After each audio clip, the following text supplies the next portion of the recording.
오늘 말씀의 제목은 우리가 허물어야 할 것은입니다.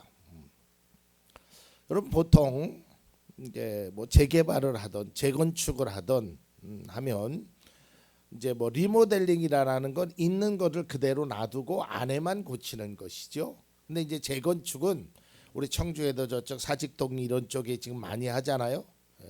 있는 건물을 싹 헐어버립니다. 예전에 있었던 그 어떤 모양이나 모습도 완전히 다 없어요. 싹 갈아엎습니다. 그리고 거기에 새 건물을 짓게 되죠. 제가 농사는 잘 모르지만 농사도 그런 것 같아요. 이제 뭐 밭을 특별히 밭 같은 데 보면 뭐 심었던 작물들을 다 수확한 다음에 봄에는 싹 밭을 갈아엎는 거예요. 그리고 거기에 이제 필요한 곡식들을 우리가 심게 되는 것이죠. 이제 마찬가지로 오늘 성경은 그 전에 있었던 너희들이 가나안 땅에 들어가서 있었던 그러한 우상에 있는 모든 것을 다 허물어 버려라. 기억조차 하지 못하도록. 오늘 신명기 12장은 모세의 두 번째 설교에 시작하는 장입니다. 이제 모세는 오늘 이스라엘 백성들에게 가나안 땅에 들어가 지켜야 할 규례와 법도에 대해서 이렇게 말씀하고 있습니다. 1절을 다시 한번 보겠습니다. 당신들이 땅 위에서 사는 동안 주 당신들 조상의 하나님이 당신들에게 차지하게 하신 땅에서 당신들이 지켜야 할 규례와 법도는 다음과 같습니다. 자 보세요. 뭐라 그랬어요? 땅 위에 사는 동안. 이건 뭐예요? 육신적인 삶을 사는 동안 지켜야 할. 그러니까 우리가 육신적으로 이 땅에 살아야 할 지켜야 할 것이 다음과 같다. 여기서 다음과 같다라는 말은 여러 가지가 있다라는 거죠. 이제 그러면서 그 중에 가장 첫 번째 되는 것이 오늘 본문 2절과 3절입니다. 다시 한번 보겠습니다. 당신들은 당신들이 쫓아낼 민족들이 뭇신을 섬기는 곳은 높은 산이든지 낮은 언덕이든지 무성한 나무 아래에 있든지 어느 곳이든지 다 허물어야 합니다. 거기에 있는 제단을 허물고 석상을 부수고 아세라 목상을 불태우고 신상들을 부수고라고 얘기했습니다. 자, 2절 말씀을 다시 한번 보면 여러분 이 말씀을 이해해요. 자, 민족들이 뭇신을 섬기는 곳은 높은 산이든 낮은 언덕이든 무성한 나무 아래에 있든지 이건 뭐냐면 이유 불문하고요. 싹 갈아엎는 거예요. 여러분 요즘도 가끔 뭐 저도 그렇지만 뭐 지나다니면 이제 좀 기억 속에 좀 지워질 만한 우리 방서동에 옛날 교회 자리 아시죠? 아 저기가 교회 자리다라고는 알고 있지만 우리가 다녔던 그 교회 예배당 있는 자리에 흔적도 없어요. 아주 싹 바뀌었어요. 그냥 대충 아 저기가 저기다라고만 알지 알 수 있는 게 없단 말이에요. 그러니까 오늘 모세는 이스라엘 백성들에게 싹 가르라라는 거예요. 기억조차 못하게끔.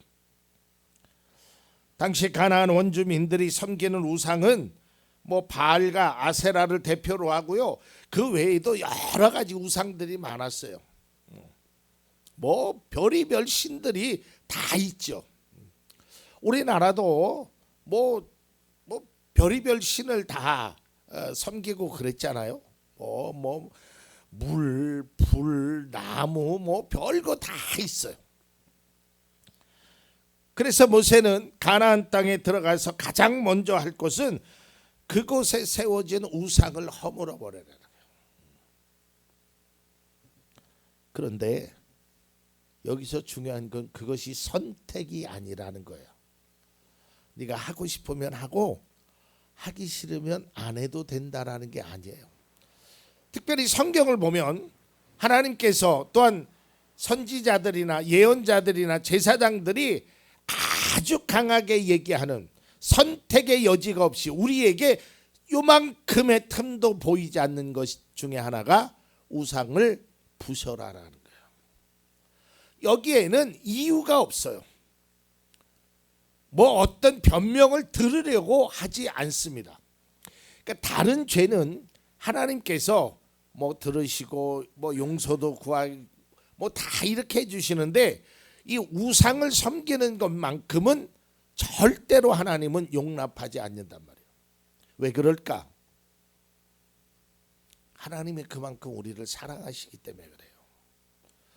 우상한테 내 사랑하는 자녀가 마음을 두고 행동을 두고 삶을 두는 것을 하나님은 원치 않으시기 때문에 그래요. 신명기 7장 5절을 봅니다. 모세는 이미 강조했지요. 그러므로 당신들은 그들에게 이렇게 하여야 합니다. 그들의 제단은 허물고 석상은 부수고 아세라 목상을 찍고 우상들을 불사르십시오.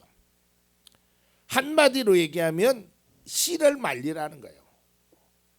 이게 하나님이 우리에게 하는 거예요. 이것이 뿌리까지 뽑아야 되는 거예요. 뿌리까지. 여러분 우리 병도요. 이 어설프게 치료만 하면 또 재발하고 또 재발합니다. 완전히 뿌리까지 내 몸속에서 싹 뽑아내야 그것이 내 몸 안에서 더 이상 활동하지 않는. 우리 영적인 세계도 마찬가지예요. 이 우상을 섬기는 것들을 뿌리채 뽑아내지 않으면 계속적으로 그것이 나를 움직이게 만든단 말이에요. 공교롭게 제가 지금 수요 예배 솔로몬에 대해서 말하는데요. 이제 물론 솔로몬은 이제 우상이 먼저가 아니라 사람 때문에 우상을 섬기는 케이스예요. 어쨌든 그것 때문에 마음을 뺏기고 하나님의 말씀을 듣지 않아요. 그러니까 우리의 생각과 마음이 우상에 접어들게 되면 하나님 말씀보다 그들의 말씀을 더 좋아한다. 자, 그렇다면 오늘 제가 말씀을 준비하면서 왜 뭐 믿지 않는 사람이 우상을 섬기는 건 그렇다고 치더라도 믿는 사람들이 우상의 말에 귀를 기울일까? 왜 다른 신들의 말을 기울일까? 그러면서 좀 연구를 해봤어요. 그러면서 책도 찾아보고 공부를 해봤어요. 그때 그 이유가 있더라고요. 여러분 하나님을 섬기는 것과 우상을 섬기는 것이 조금 달라요. 하나님을 섬기잖아요. 하나님은 뭘 이렇게 하라는 게 많아요. 기도도 해라, 뭐 해라, 이렇게 살아라, 저렇게. 근데 우상은요, 결과만 던져요. 그리고 하라는 게요, 그렇게 어렵지 않아. 베개 속에다 종이만 집어넣으면 돼. 벽 쪽에다 하나 탁 붙여놓으면 돼. 근데 성경은 하나님은 그렇게 얘기하지 않아요. 네가 바뀌어야 된다라고 얘기해요. 그러니까 어려운 거야. 그러니까 우상의 말이 더 쉬운 거야. 그렇게 하면 복 준다고 하니까 하나님은 뭐 이렇게 어려운지 몰라. 이게 사람의 심리를 그렇게 이용한다라는 거예요. 여러분 우리가요 복을 받는 것도 중요하지만 복을 누릴 줄 알아야 돼요. 이게 진짜 복 받은 사람이라니까. 복을 받아갖고요 그게 오히려 화가 되는 사람들도 있어요. 그러니까 복 받기를 기도하면서 제가 새벽에도 얘기했지만 함께 기도해야 될 것은 이 복을 누릴 줄 아는 사람이 돼야 돼. 이거 잘못 누리면요 오히려 큰 화를 당하게 된다니까. 그러니까 사람들이 우상을 섬기는 것이 뭐 우상을 얘기하면 뭐 결과가 좋지요. 너 몇 월 며칠 날 어디로 이사 가면 네 아들이 뭐 서울대학에 합격할 거다 뭐 할 거다 뭐 그런 얘기들이 달콤한 얘기들이 많이 있죠. 또 그런 우상만 있는 게 아니에요. 이단들도 그렇게 얘기해요. 아주 달콤하게 유혹적으로 우리를 와서 다가온단 말이죠. 여러분 믿음의 삶은 때로는 고독해요. 힘들어요. 어려워요. 하지만 그 믿음의 삶이 진짜 우리가 살아가는 삶의 방식이고 규칙이고 그 열매야말로 진짜 열매란 말이에요. 그걸 우리가 깨달을 줄 알아야 돼요. 모세의 말대로 우상의 제단을 허물고 부수지 않아 이스라엘 백성들은 우상을 섬기며 우상 앞에 자신의 삶을 드리는 그런 모습을 행하게 됩니다. 결국 그 우상이 자기의 올무가 돼요. 여기서 우상은 뭐 다른 신만을 얘기하는 것이 아니에요. 우리가 하나님보다 더 좋아하는 것, 더 따르는 것, 이것이 우상이 된단 말이죠.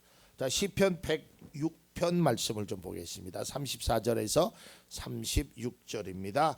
그들은 주님께서 그들에게 당부하신 대로 이방 백성을 전멸했어야 했는데, 뿌리를 뽑아야 했는데 오히려 이방 나라와 섞여서 그들의 행위를 배우며 그들의 우상을 섬겼으니 이런 일들이 그들에게 올가미가 되었습니다. 그것이 올가미가 되었단 말이에요. 하나님께서 십계명에서 절대로 우상을 섬기지 말라고 말씀하셨는데 우상을 섬기면 어떻게 되느냐? 오히려 그것이 자기의 올무가 된다 이 말이에요. 구약 시대나 지금의 시대나 우상을 만들어지게는 배경은 그것은 복을 추구하기 때문에 자기가 원하는 것을 이루기 위해서 우상을 섬기는 거예요. 자기의 뜻을 이루기. 오늘날 시간에도 말씀드렸지만 여러분, 믿음은 내 뜻을 이루는 게 아니에요. 하나님의 뜻을 이루기 위해서 행하는 거고요. 그 뜻을 이루기 위해서 행하면 하나님께서 내 뜻을 주시는 거예요. 그것이 바로 성경의 원리고 믿음의 원리란 말이에요. 본문에서 모세는 간곡한 심정으로 백성에게 전하고 있습니다. 12장 3절입니다. 하반절에 있는 그들의 이름을 그곳에서 지워서 아무도 기억하지 못하게 하여야 합니다. 완전히, 그러니까 내 삶 속에 우상이란 존재를 완전히 몸 안에서 다 빼어내야 돼요. 몸 안에 있는 독소를 완전히 뽑아내야 건강한 사람이 되듯이 내 영적인 삶의 우상이라는 그것을 완전히 빼내고 부수고 깨우고 불태우고 오늘 계속적으로 얘기하고 있단 말이에요. 지워서 기억하지 못하게 하는 것은 후대를 위한 방지책이기도 하지만 우리 안에 그런 것들이 기억나지 못하게, 다시 그 길로 가지 못해. 여러분, 회개가 뭐예요? 다 아시잖아요. 우리가 잘못했을 때 회개하는 거죠. 그런데 제가 말씀드렸잖아요. 입술로만 하는 것이 회개가 아니라고. 회개는요, 잘못된 길을 가는 거를 돌이키는 거예요. 그래서 제대로 된 길을 가는 거예요. 근데 왜 자꾸 잘못된 길로 다시 가려고 하냐고. 이 뿌리가 살아 있어서 이것이 자꾸 그 길로 가려고 하는 거예요.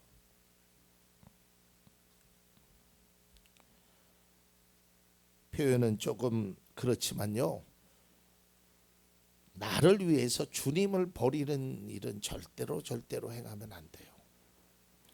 이것이 바로 우상을 섬기는 거예요. 우상을 섬긴다는 건 하나님을 버리는 거예요. 이런 표현이 성경에 있더라니까요. 예레미야 17장 13절입니다. 주님을 버리는 사람마다 수치를 당하고 주님에게서 떠난 사람마다 생수의 근원이신 주님을 버리고 떠나간 것이므로 그들은 땅바닥에 쓴 이름처럼 지워지고 맙니다.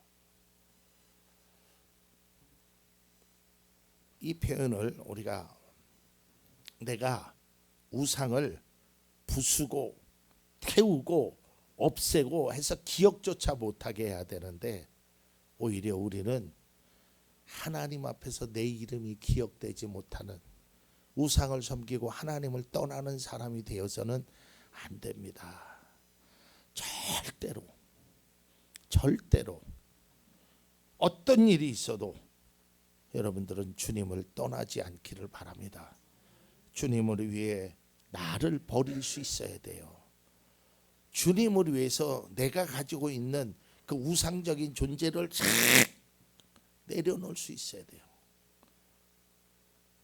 오늘도 우리가 살아가면서 앞으로 살아가면서 사탄은 우리에게 여러 가지 우상과 달콤한 이야기로 우리를 유혹할 것입니다. 또한 세상에 힘들고 어려운 상황 속에서 에휴, 저런 말이라도 한번 들어볼까, 이거라도 해볼까. 여러분 그저 하나님 앞에 계십시오. 그게 최고입니다.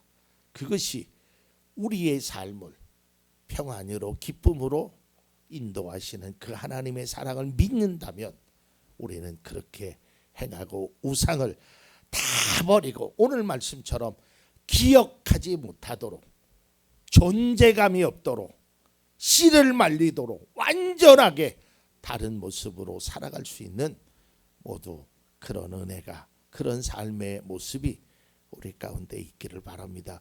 이렇게 사는 것이 바로 신앙이고 믿음입니다.